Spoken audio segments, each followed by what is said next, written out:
Mi madre me abandonó por 10 años. Regresó llorando justo antes de que cumpliera 18. Pero yo grabé su plan para robar la herencia de mi padre y la expuse frente a todos. Tengo 23 años. Trabajo como asistente administrativa en una firma de contabilidad. Y necesito contar esta historia porque básicamente lo que pasó con mi madre hace unos años todavía me persigue, ¿sabes? Y es que cuando la gente me pregunta por mi familia, nunca sé qué decirles exactamente.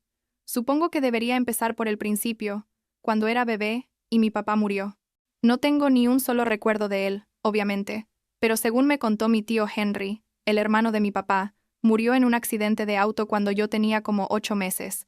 Lo que sí sé es que mi papá dejó un seguro de vida bastante grande, tipo una herencia considerable que quedó guardada a mi nombre hasta que cumpliera 18 años. Y eso es importante para todo lo que pasó después, pero ya llegaré a eso. Mi mamá se quedó conmigo después de que mi papá murió, y según las pocas fotos que tengo, parecía que éramos una familia normal, o sea, ella y yo contra el mundo y todo eso.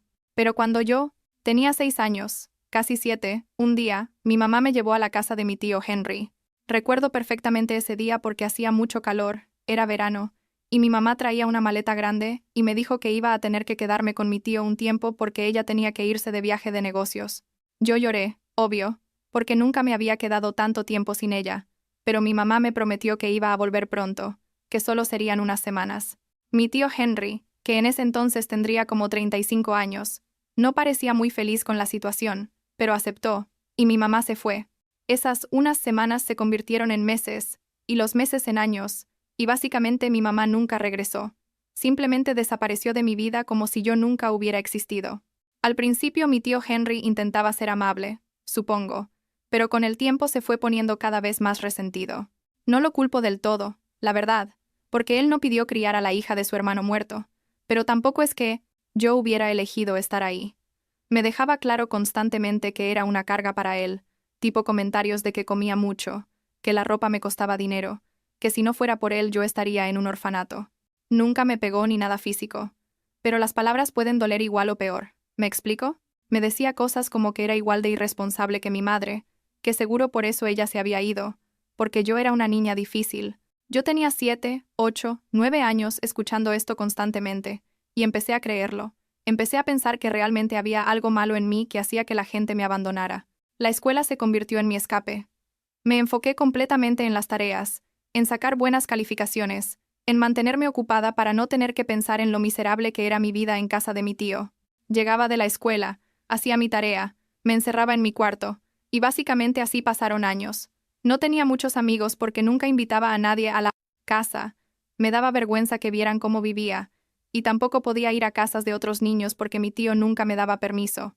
Pero cuando tenía como 14 años, conocí a Megan en un proyecto de ciencias que nos tocó hacer juntas. Megan era todo lo contrario a mí, o sea, extrovertida, divertida, siempre sonriendo, y por alguna razón, decidió que quería ser mi amiga. Al principio yo como que la mantuve a distancia, pero ella era persistente, y eventualmente le conté un poco sobre mi situación en casa.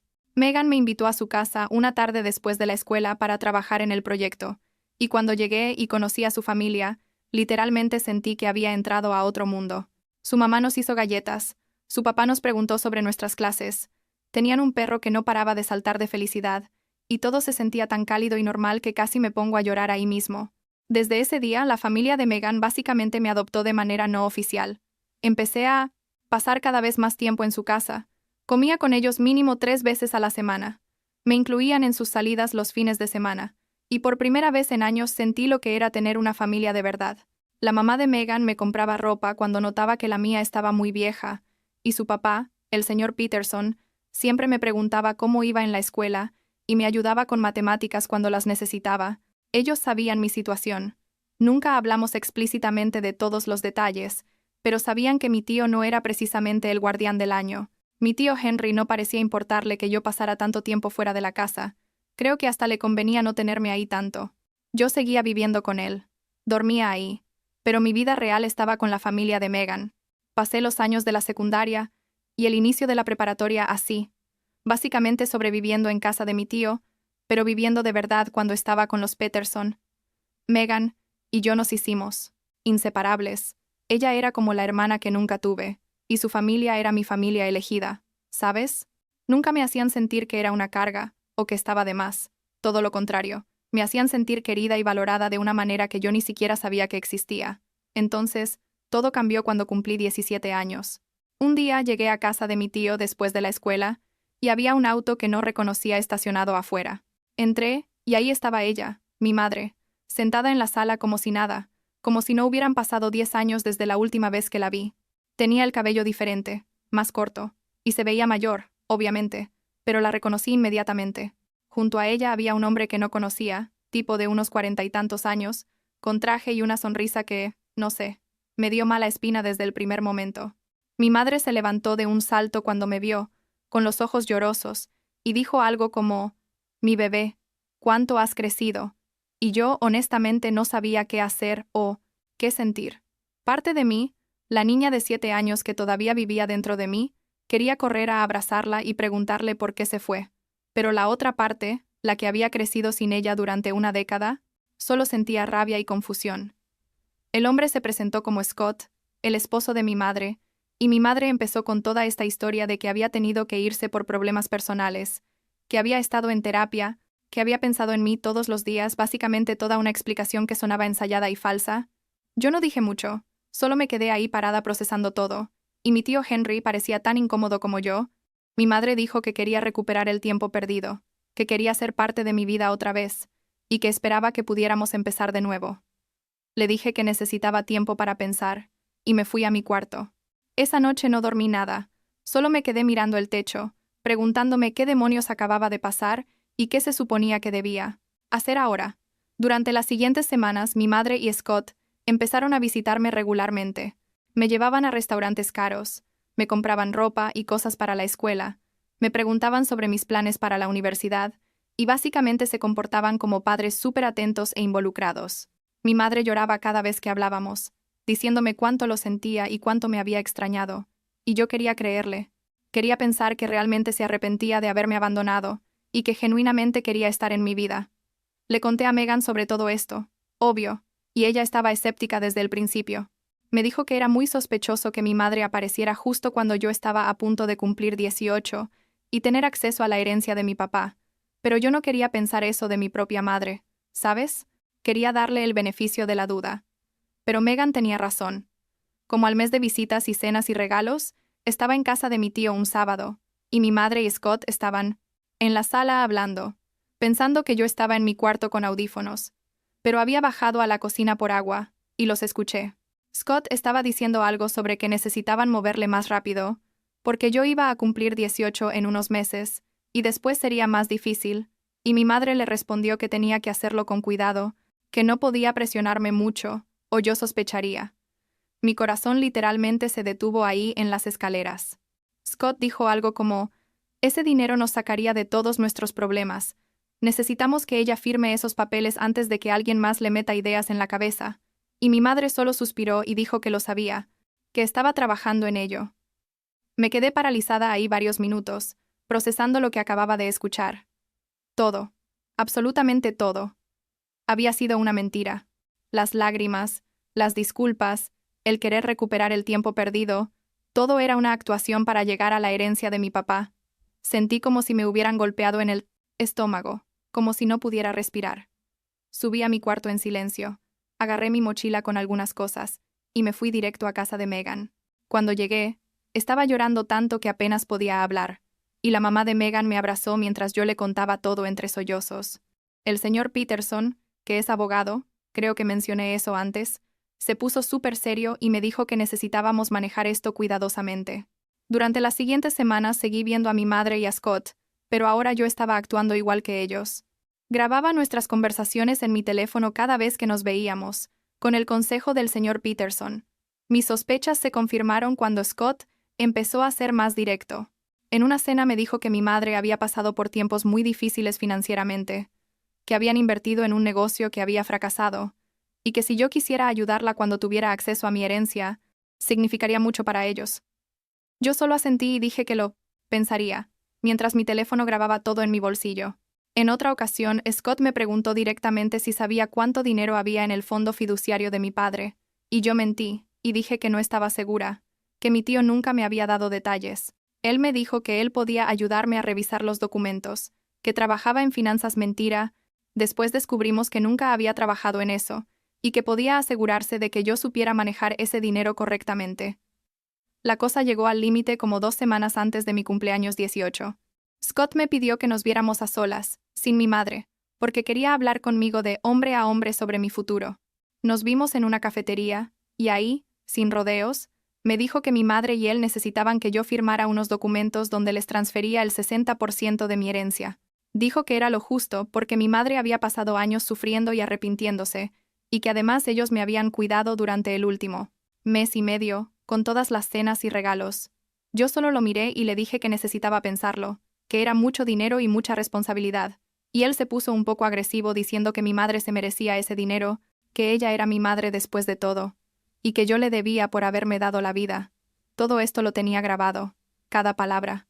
Le conté todo al señor Peterson, y él me ayudó a planear qué hacer.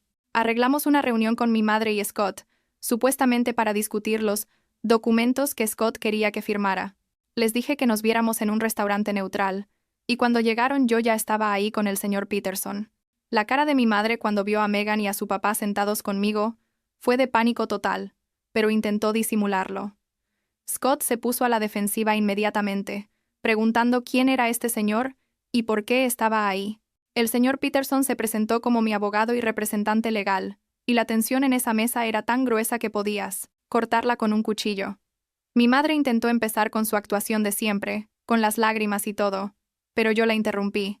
Le dije que sabía exactamente por qué había vuelto, que había escuchado su conversación con Scott ese día en casa de mi tío, y que tenía grabadas todas las veces que habían intentado manipularme para que les diera el dinero de mi papá. La cara de mi madre se puso blanca, completamente blanca, y Scott empezó a balbucear algo sobre que yo había malentendido todo.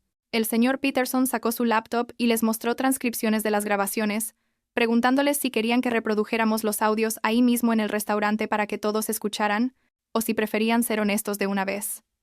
Scott intentó levantarse, y yo pensé que se iba a ir. Pero el señor Peterson le dijo que se sentara, que todavía no habíamos terminado. Mi madre empezó a llorar, pero estas no eran las lágrimas falsas de antes. Estas se veían reales, desesperadas. Empezó a decir que sí, que habían venido por el dinero, que estaban en una situación financiera terrible, que Scott tenía deudas de juego que no podía pagar, y que ella pensó que yo no me daría cuenta, que pensó que podía tomar el dinero y desaparecer otra vez. Literalmente admitió que su plan era conseguir que yo firmara esos papeles y luego cortarme de su vida nuevamente. Escuchar a mi madre admitir todo eso, confirmar que nunca le importé realmente, fue como que me arrancaran algo por dentro, pero al mismo tiempo fue liberador de alguna manera, porque ya no tenía que preguntarme más si había sido mi culpa que ella se fuera. Le dije a mi madre, mirándola directo a los ojos, que nunca quería volver a verla, que ella había tenido 10 años para ser mi mamá y había elegido no serlo, y que no iba a dejar que apareciera ahora solo para robarme lo único que mi papá me dejó. Scott intentó decir algo sobre que yo era una malagradecida, que ellos me habían dado atención y tiempo, pero el señor Peterson le dijo que o se callaba o íbamos a considerar acciones legales por intento de fraude y coerción a una menor. Ellos se levantaron y se fueron, y mi madre volteó una vez antes de salir, y juro que la expresión en su cara era de verdadera derrota, como si finalmente se diera cuenta de lo que había perdido, pero honestamente ya era demasiado tarde para cualquier arrepentimiento real. Cumplí 18 años como 3 semanas después de esa confrontación. El señor Peterson me ayudó con todos los trámites legales para acceder al fondo fiduciario que mi papá había dejado, y resultó ser más de lo que yo pensaba, suficiente para pagar la universidad completamente y tener un buen respaldo financiero para empezar mi vida adulta. Nunca volví a saber de mi madre o de Scott, y tampoco los busqué. Bloqueé sus números, bloqueé sus redes sociales, básicamente los borré de mi existencia tanto como pude. Mi tío Henry no dijo mucho. Sobre todo el asunto, creo que parte de él se sintió mal por cómo me trató durante esos años, pero nunca se disculpó directamente. Cuando me mudé para ir a la universidad, me despedí de él cordialmente, sin resentimientos, pero tampoco con afecto, y desde entonces solo hablamos ocasionalmente en Navidad o cumpleaños. La familia de Megan sigue siendo mi familia real. Paso todos los días festivos con ellos. La mamá de Megan sigue mandándome paquetes de comida casera, aunque ya no vivo con ellos, y el señor Peterson me sigue dando consejos sobre todo, desde impuestos hasta relaciones. Megan es mi hermana en todo menos en sangre, y sus padres son los abuelos honorarios de cualquier hijo que tenga en el futuro. Aprendí de la manera más difícil que la familia no tiene que ser sangre, que puedes construir tu propia familia con las personas que eligen quedarse contigo y apoyarte sin esperar nada a cambio. A veces me pregunto, ¿cómo sería mi vida si mi madre nunca hubiera vuelto, si hubiera dejado las cosas como estaban, y simplemente me hubiera olvidado para siempre? Creo que en cierto sentido hubiera sido más fácil, porque siempre hubiera podido tener esa pequeña esperanza de que tal vez sí le importaba, de que tal vez tenía una buena razón para irse. Pero ahora sé la verdad. Sé que ella me abandonó porque simplemente no quería ser madre, y regresó solo cuando pensó que podía sacar provecho de mí. Duele, no voy a mentir. Todavía hay noches en las que me pregunto qué hice mal para que mi propia madre no me quisiera, pero la terapia me ha ayudado a entender que no fue nada que yo hiciera, que sus decisiones fueron sobre ella y sus propios problemas, no sobre mí. El otro día la mamá de Megan me preguntó si alguna vez perdonaría a mi madre, y honestamente no sé la respuesta. Parte de mí piensa que el perdón es más para uno mismo que para la otra persona, que aferrarse al resentimiento solo me hace daño a mí.